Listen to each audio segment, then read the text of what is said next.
You see this watch? You see this watch? Yeah.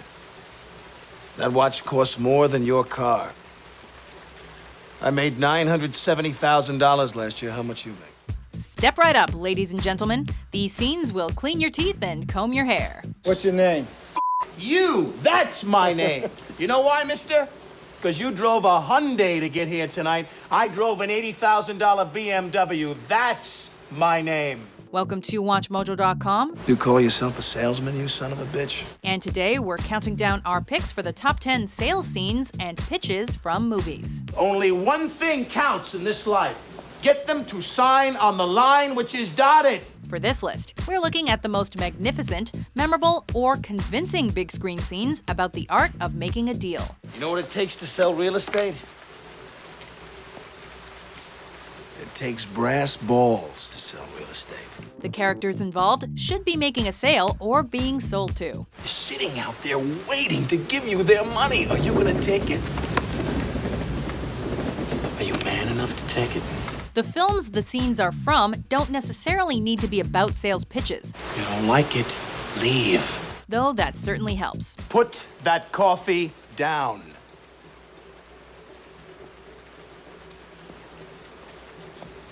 Coffee's for closers only.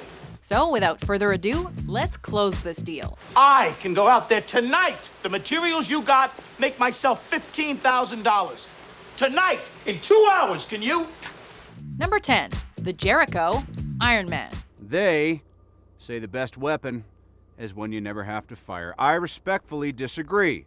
I prefer the weapon you only have to fire once. In this scene from the first installment of the Marvel Cinematic Universe, good old Tony Stark sells us a grand slam on the last missile defense system the United States will ever need. It's the first missile system to incorporate our proprietary repulsor technology. You can't not adore the already cool and calculated performance by Robert Downey Jr. in all of the Iron Man movies. That's how Dad did it.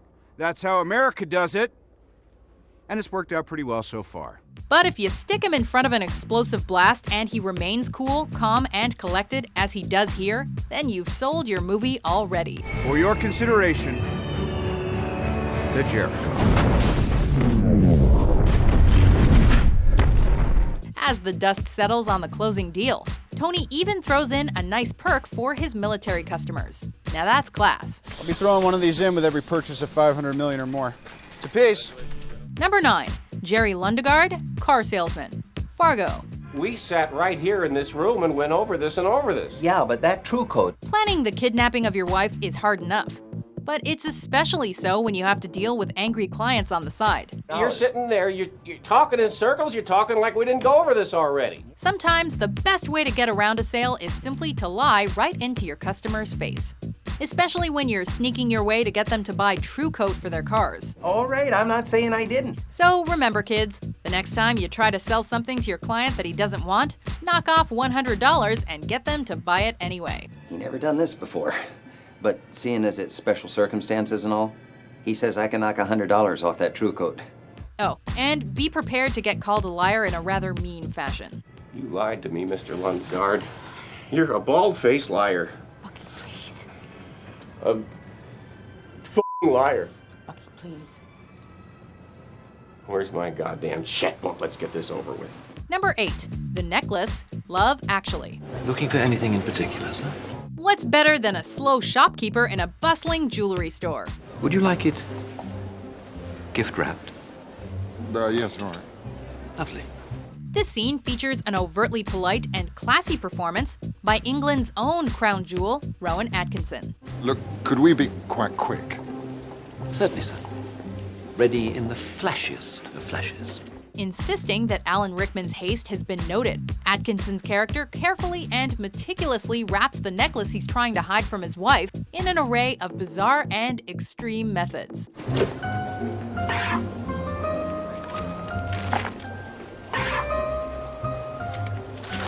The chemistry of the two actors proves that this sales scene is one of the most shining moments of the film. No bloody holly.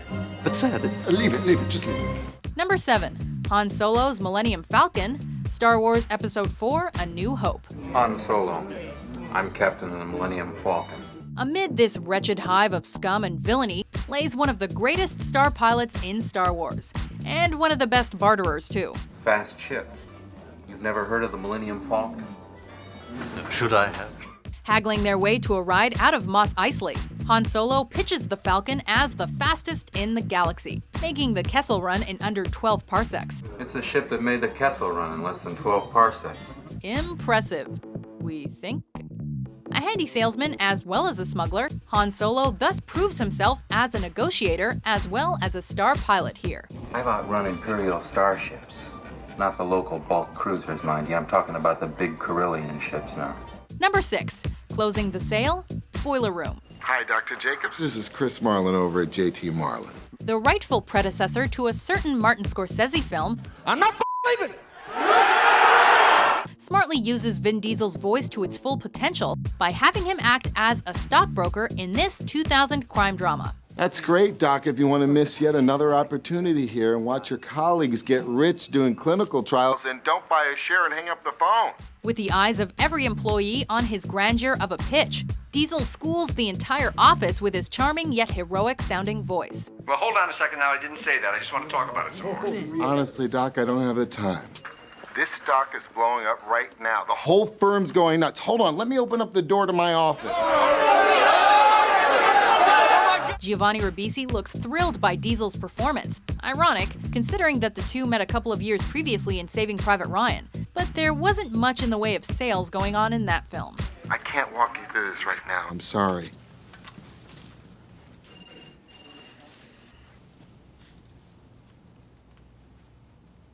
Okay, let's do this. Number 5, all about that bass, Boogie Nights. So basically, you're getting twice the bass with the TK421, which we've got available in this system right here. It's one thing to hear it from Watch Mojo's mouth, it's another to watch the scene for yourself. Oh, I think you need all that bass. I mean, if you want a system to handle what you want, yeah, you need the bass. A sales pitch that appears to be going perfectly until you add in the one turnoff for almost any customer: country music. You hear that? You hear the bass, right? You hear it? It kicks. It turns. It curls up your belly. Makes you want a freaky deaky, right? What we love about this scene is the way it builds for minutes on end with a great rapport between Buck and his potential customer. But the energy in the scene turns on a dime. Go on and move with it if you need to. It helps me. Thank you for your time. A nice flavor of comedy for anyone interested. I don't know what you're talking about. Put on that country western shit. No one's gonna buy a stereo. What kind of brother are you anyway, huh? Listen to that shit. Number 4, desktop demonstration, Tommy Boy. What my associate is trying to say is that our new brake pads are really cool. Another flavor of comedy we can all enjoy is Chris Farley's delightful demonstration of his new brake pads in this road comedy. Truck tire. I can't stop! Help! There's a cliff! And your family screaming, "Oh my God, we're burning alive!" Sometimes it's wise to make use of props when conducting a pitch, but maybe not to such extremes as these. No, I can't feel my legs! In comes a meat wagon! Woo, woo, woo. And the medic gets out and says, "Oh my God." All seems perfectly fine until dear old Chris decides to break out the cliffs, the fire, and ambulances as his imagination literally runs away with him. New guy's in the corner puking his guts out. All because you want to save a couple extra pennies. And to me, it doesn't. Get out. Now. What surprises us most is how a pitch like this could fail. Do you validate? Now. Okay, thank you. Number 3, you rent it, Glengarry Glen Ross. You know, they say you don't buy it, you rent it. Huh? The thing. Alec Baldwin lays down the laws of the jungle in a matter of ABCs. A, B, C. A always B, B, C closing. Always be closing. Always be closing. But it's Al Pacino that brings the true vigor to the art of salesmanship in this drama. I mean, you don't keep anything, really. No. Security. Things. You know? To the unassuming, this would not appear to be a clear-cut sales pitch.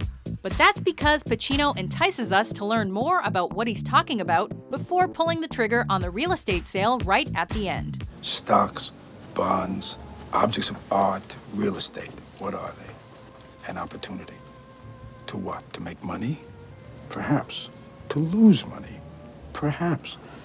To indulge and to learn about ourselves? Perhaps.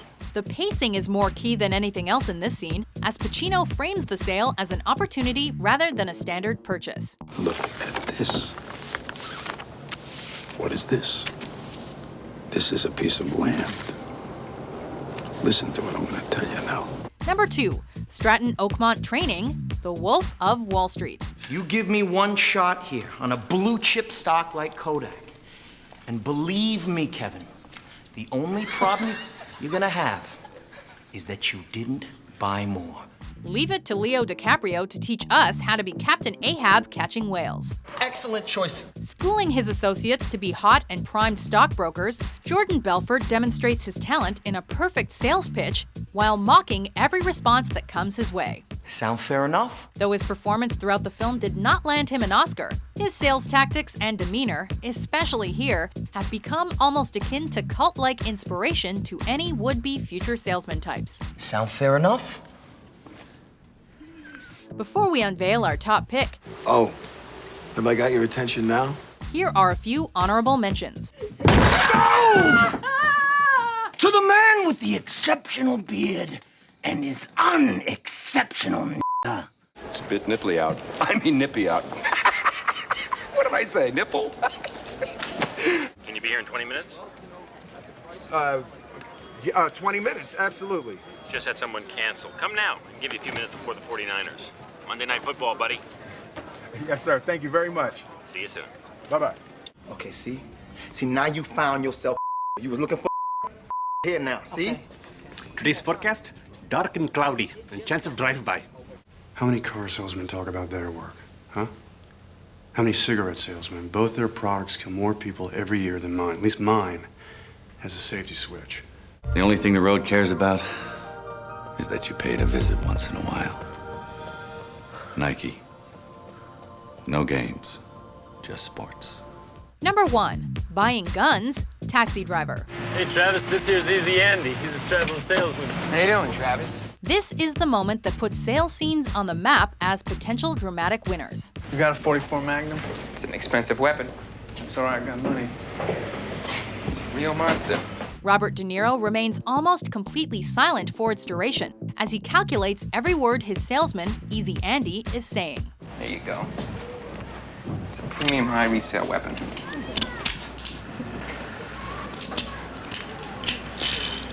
Look at that. Look at that, that's a beauty. This scene works for how well it displays the character of Travis Bickle, whose actions cautiously hinge around the dealer's pitch before he chooses to buy not just one gun, but all of them. How much for everything? All together. Well, only a jackass would carry that cannon in the streets like that. Here.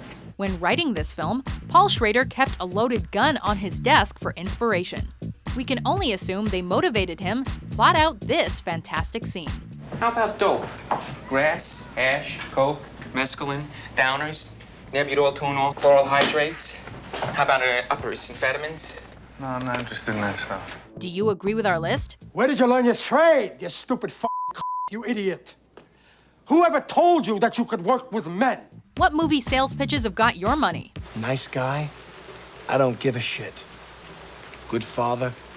You go home and play with your kids. For more top 10 lists that sell themselves, I wish you good luck, but you wouldn't know what to do with it if you got it. be sure to subscribe to WatchMojo.com. You can't close the leads you're given. You can't close shit. You are shit. Hit the bricks, pal, and beat it, 'cause you are going out.